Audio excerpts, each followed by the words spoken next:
Blah! Y'all already know what it is. Your boy Yaakov, what it do? The outlet to reality, the holdest podcast in Vegas and Chicago. What up? A place where you want to hide from your drama or maybe hide from your baby mama. Aha, just kidding. Y si tú quieres cambiar tu vida, if you want to change your life, then subscribe. Chi. And y'all already know I just published my first book called Shabbat in Chicago. It's out on Amazon. It's about an audacious single mom who opens her heart and home to adopted kids while embracing her Latino culture while being Jewish. Hey guys, we have a very, very special guest. I had to bring her on the show. She's an author, a motivational speaker. Give it for the one and only Michele. Hi, David. Thank you so much for having me in your show. It's so good to see you again. I know, same here. I can't believe now we're back. So look at this. For people that don't know, I met Michele at Foundation Room. So Real Vegas Magazine. They were hosting a big event there. There was live music, there was drinks, there was food. It was a nice spot to network, meet other people or different walks of life. And one of Candace's friend, she's like, "Hey, I want you to meet somebody. She's an author as well, like you. I think you both will click." And then I met you, and right away I felt like you and we know how difficult sometimes it could be to market the book, or and we just clicked right away. We understood the pros and cons, the what's a life being an author. So that was my perspective. I thought you were very sweet, very humble, and very smart. So I like that. That was pretty dope. And what was your first impression? I know. Yeah, that was a fun day. I do love the introduction. I thought that you understood me. You understood like the journey of writing the book, how it is to publish.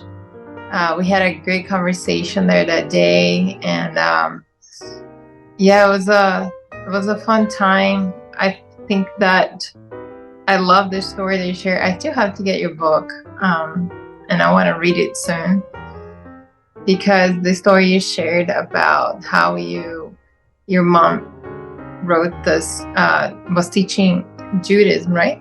For a Mexican community. Well, Is that what actually, Guatemalan. She but Guatemalan, but you're close. You're close. part of part of me, my memory of details is not that good. No, but yeah, I think we talked about how publishing goes, different avenues for publishing, the journey to writing, and we have you self-publish, right? And I have a publisher. We talked about it, how different that is, and how many different ways there are nowadays for anybody that wants to write a book, that they are able to write a book, and how they can publish it. It's a lot easier nowadays, I think, than it used to be. So yeah, that was good. Good to meet a fellow writer. Right, right. Do, Yeah. do you do you remember the lady that introduced us?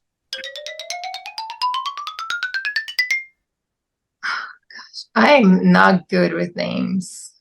I thought it was Candace, no? I don't know. Dark hair, short, I think so. or Yeah, was the blonde one? the blonde one. I have her name on my phone, but I can't look it right. You're good, my friend. But look, My God. Yeah, God, I need to be better at names. I'm so bad with names. uh, No, but yeah, she was a sweetheart. I do remember I was talking to one of the guys that was, his family was in the beginning here in the the Vegas Mafia or something. And then she pulled me like, "Michele, I gotta introduce you to David." So she took me out of that conversation so I could meet you. It was great. your life. Yeah. She saved your life. You know what I'm saying? Right. Oh Yeah, man. I know. Well, you have to be friends with the mafia, right? Just in Yeah, case you don't want no problems. they, I Yeah. don't know. Oh man, you're too funny. So look, I want you to share a little bit about like, today's about you. I want you to share about your background, like what brought you to Vegas, and like a little bit about you. Like we want to know a little bit like your hobbies, anything that you feel like your fans would like to know more of. So I'm Brazilian. I moved to the US about 17 years ago. I lived in LA for a long time. I moved here because of two reasons. One, I loved speaking English, and two, I wanted to be an actress. So that was a passion, that was a hobby that I had when I was younger. And I always dreamed to be in Hollywood. So I moved here when I was 21 years old, and I absolutely loved it. I had so much fun there in LA for a few years. I've worked in all movie studios that you can think of. Met incredible actors, been on some famous TV shows. I did a lot of background work, and I got to see like different sides of Hollywood, which was very good and very different than what people think. Then about 2 years ago, I moved to Vegas. A friend of mine convinced me to move here because LA got too stressed out.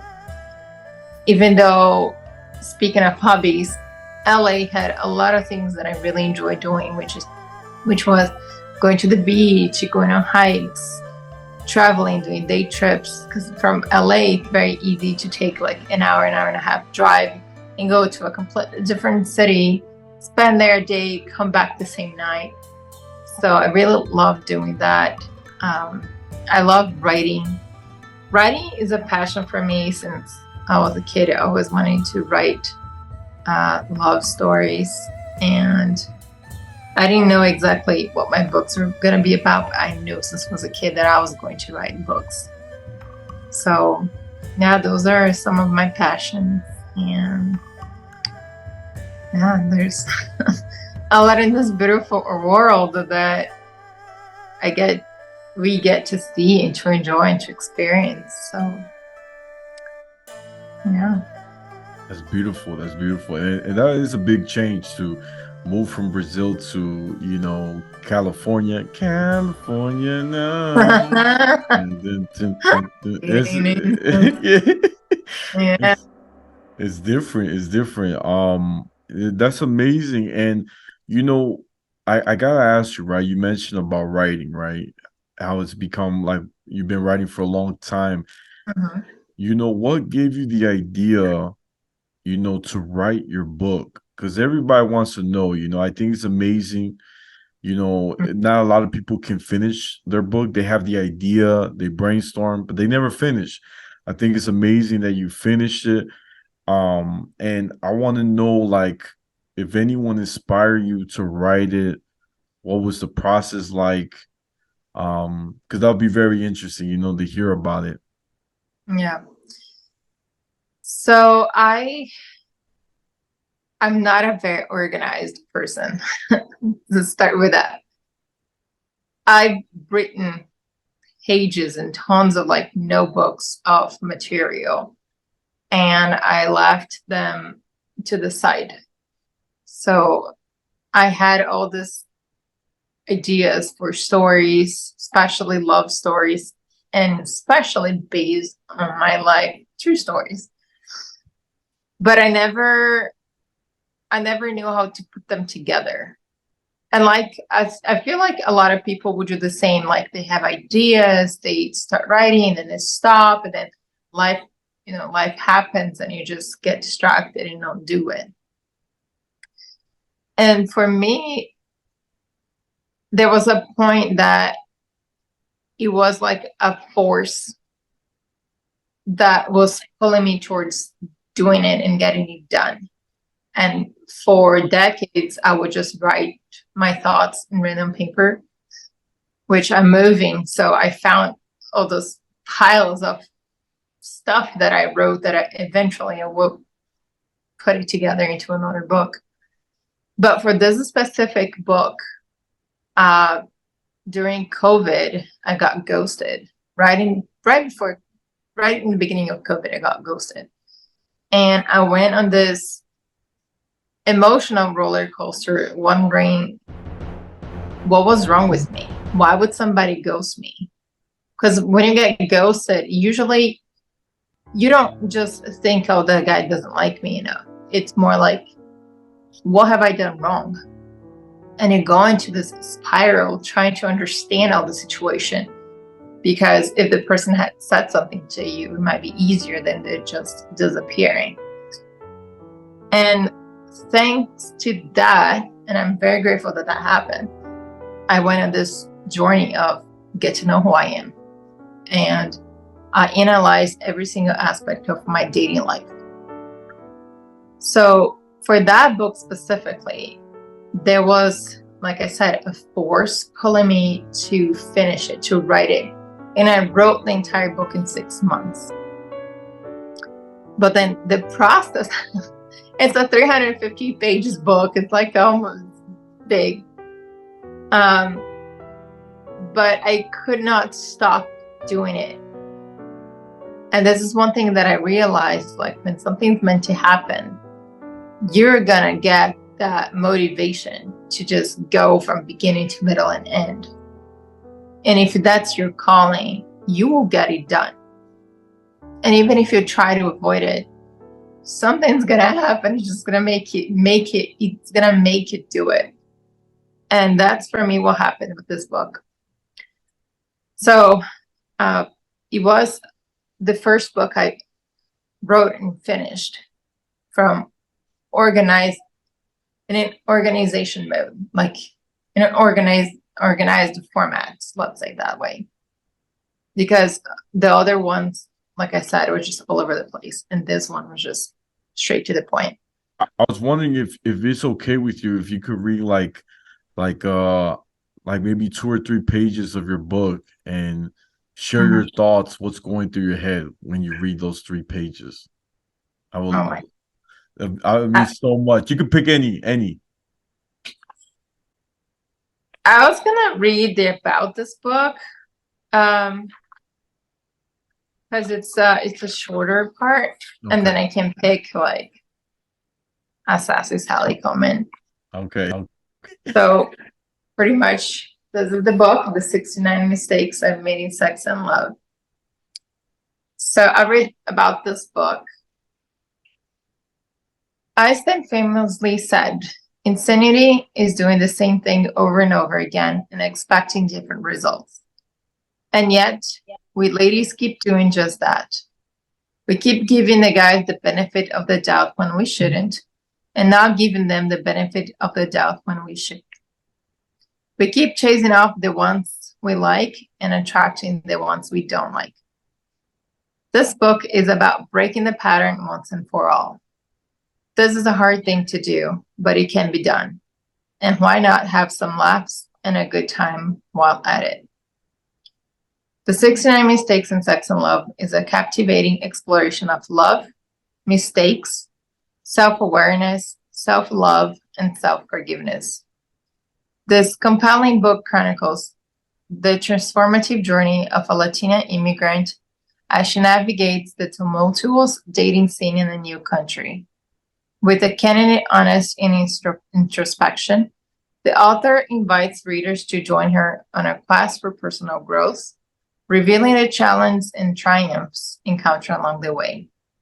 The idea is to inspire people to embark on their own paths of self-forgiveness and self-awareness, discovering joy and enlightenment that await amidst the complexities of love and cultural adaptation.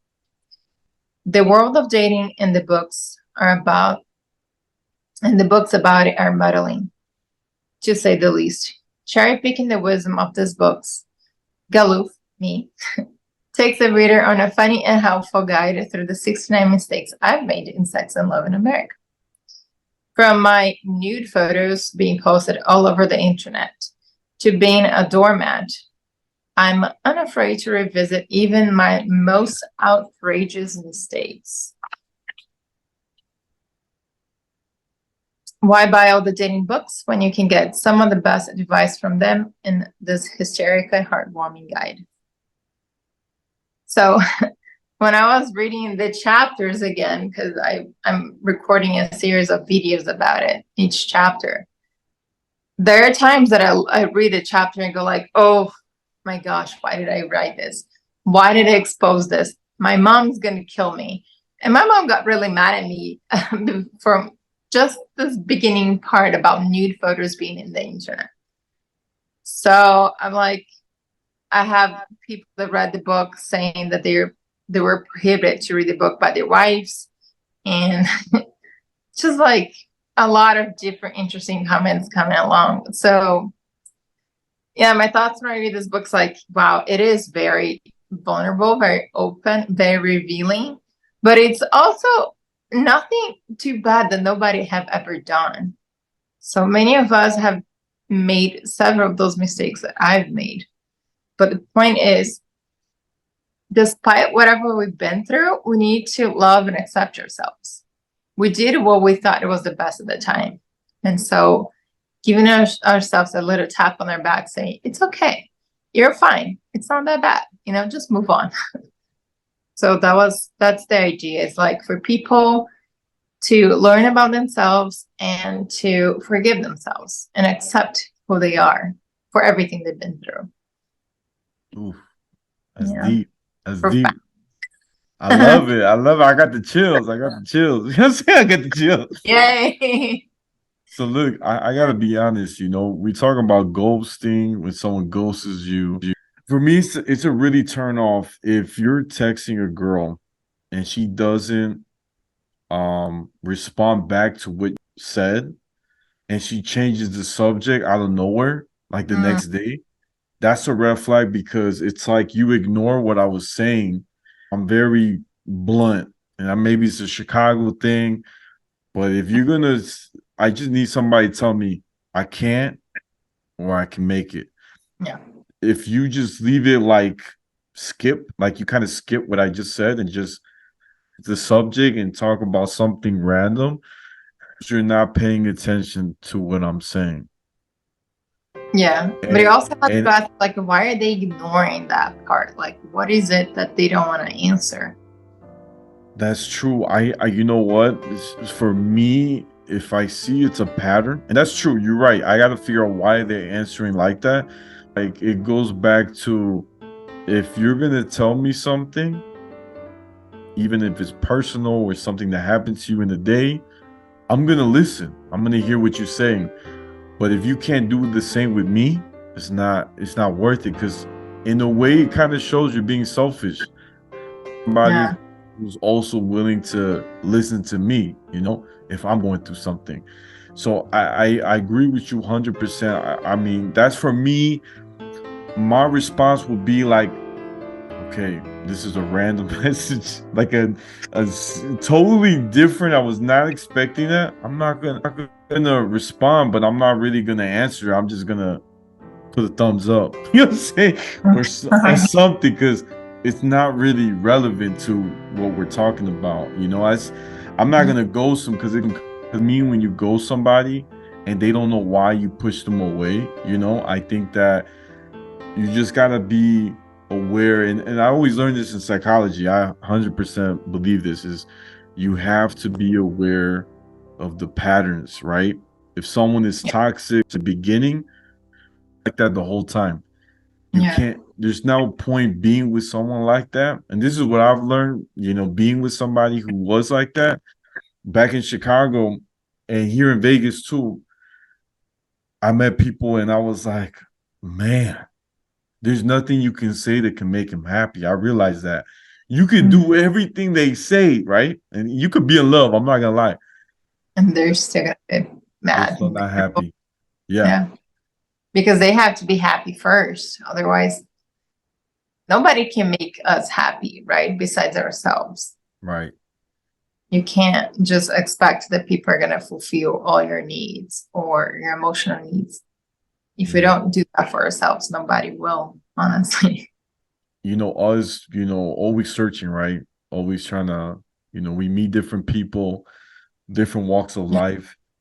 you have to really like be careful opening up all the way in the beginning. Like I learned, go on a date, I'm not gonna tell you my secret personal things that I'm going through or some deep stuff. And when I realize somebody opens up too fast in the beginning, like in the first day, I'm saying the first, Mhm. it's a little turn off because you didn't let me kind of build, this friendship. I want to build, like I want to get to know you, but I want it to go slow. I think, Well, yeah, yeah, like build up. There you go.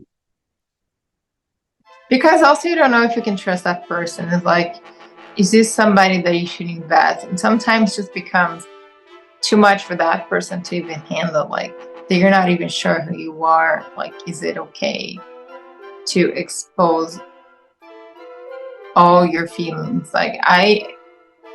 There are times that I would just like first date start telling all of my stories. Now, the problem is I wrote a book about my life. And I go on a date and I say, yeah, I read a book about the mistakes I made in sex and love. Oh, can I read it? It's like, yeah, you can. Like, are you sure? Like, well, maybe you wait a few more dates. But but yeah, you need to, it feels like also like in friendships, you don't just meet somebody and initially tell everything about your life. You start to slowly get to know that person. It's like, yeah, this is somebody that maybe I want to be friends with.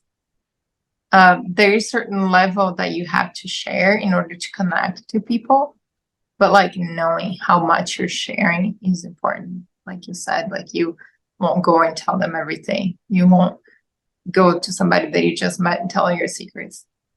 I do though, but that's just me. It works sometimes. Sometimes just scares people away really quick. And that can be good too sometimes, I guess. Just depends. Yeah. But yeah, finding the balance is very important. Oh yeah. It's sad to say this, but I'm now because I've been through a lot in life, and when it comes out to relationships, and I feel like I don't want to. I think my biggest fear in this, I mean, a lot of guys won't admit it, but when you fall in love and you get heartbroken, it's the worst feeling. You feel like the world is against you. You feel like there's no hope. I start thinking like I can't live without my girl. I'm not the same. But you know what I realized? I'm gonna be honest with you. A lot of people may not agree with this, but I gotta be real. But being alone and single, I'm actually more happier than when I was with a relationship. And I can tell you why. Because when you're single, you focus so much on yourself, on self-growth, and you just keep grinding. You're looking for, different opportunities. And sometimes when you're in a relationship, not always, I'm not saying every time, but sometimes when you're in a relationship is not working out, it could drag you down mentally, emotionally, spiritually, and it can distract you from achieving your goal. Now, there are people, I agree, that are like they become like a power couple. Like they both help each other grow spiritually, they help financially, they work more like a cohesive group, which is beautiful, like a team. And when they fall, if one falls, the other one helps them back up, versa. And I think that that's a beautiful relationship that I look for, right? I can be with somebody and I'll be like I want to come home and be like, babe, I'm having a rough day. You know? You think we could just watch a movie, have popcorn, you know what I'm saying? And just enjoy the moment, or you know, I don't know, something that's nice that, that could take us away from whatever's going on. That's my thing. That's how I feel. I agree with you. Yeah, 100%. Definitely finding that partnership. It's the goal. And that's why I think we need to learn so much about ourselves, what is important for us, that when you meet people, it's easier for you to pick on the clothes that they leave. if they're going to be that type of partnership or they're going to be someone that's going to drag you down. And unfortunately, I saw this video the other day talking, you can't go to the grocery shop when you're hungry. Like, you can't go meet somebody when you're lonely. Because when you're lonely, you're going to pick up anybody that gives you attention. And it will turn out that you're going to be codependent and that person will end up dragging you down. But when you are strong and you know yourself and you have the ability to pinpoint the things that in that person that you know right away that's not going to work out, just like leave before you get involved. And that is difficult sometimes. How many times I've been involved with guys that I knew were not right for me from day one. And I was like, oh no, but he's cool. And he kept insisting. And then when you see I lost my dreams, I stopped focusing on me, I started leaving for him. And then my life changed completely. And then when I become single, like you said, we tend to focus on ourselves. This is when I'm single, I'm the most productive. I'm getting all my focus on my dreams and myself, my goals, and my life is like peaking again. And then we get scared to get involved with somebody because we're scared that they're going to drag us down again. And also, yeah, heartbreaks are awful. It feels like you're dying. It feels like somebody's grabbing your heart and pulling out of your chest. And then I've seen so many people, and men, I don't know if it's more men than women, but I hear more men saying that after heartbreak, they don't want to get involved with anybody anymore. And women say that in the beginning, like, oh, I don't want to be involved anymore. And then a couple of days later, a week later, a month later, they're like, oh, I'm in love with this guy again. But guys, I think when they get heartbroken, they close off a lot more than we women do. And I think it's this defense mechanism. It's something that we all need to find ways to work through it, because closing ourselves completely is not a good thing, but also being too open just to anybody is also not good. But it all comes down to being stronger within ourselves and loving ourselves more, to not accept just any treatments and being aware of the clues that people give us. Because you're always leaving clues. We just not always noticed. But Right. yeah. Beautiful. Oof, that was deep. That was deep. So look, Love, what you say? I love what you said. Like, it's, yeah. Let's open ourselves out to find that real partnership that will bring us up, right? There you go. There you And go. we can conquer the world together. It's like Future said, I need a love and affection. Love. Dun, dun, dun, dun. I love that song. But look, I'm gonna wrap it up because it looks like the timer's about to kick us out. So, guys, this is the Outlet to Reality, the oldest podcast in Vegas, and I go every Tuesday. Don't forget to like, share, comment, and subscribe. Ching ching. And also, don't forget my book, Shabbat in Chicago's out on Amazon. You can find me on Instagram, YouTube, Spotify, on the Outlet to Reality. My Snapchat is Take One Pass It, and my TikTok is at Yaakov28. Show, where can my fans find you? We can find it on Instagram at Michelegalluf. Michelegalluf, Michelle 1L. My book's on Amazon. It's called The 69 Mistakes of Mating Sex and Love. And yeah, I'm also on Facebook as Michele Galluf.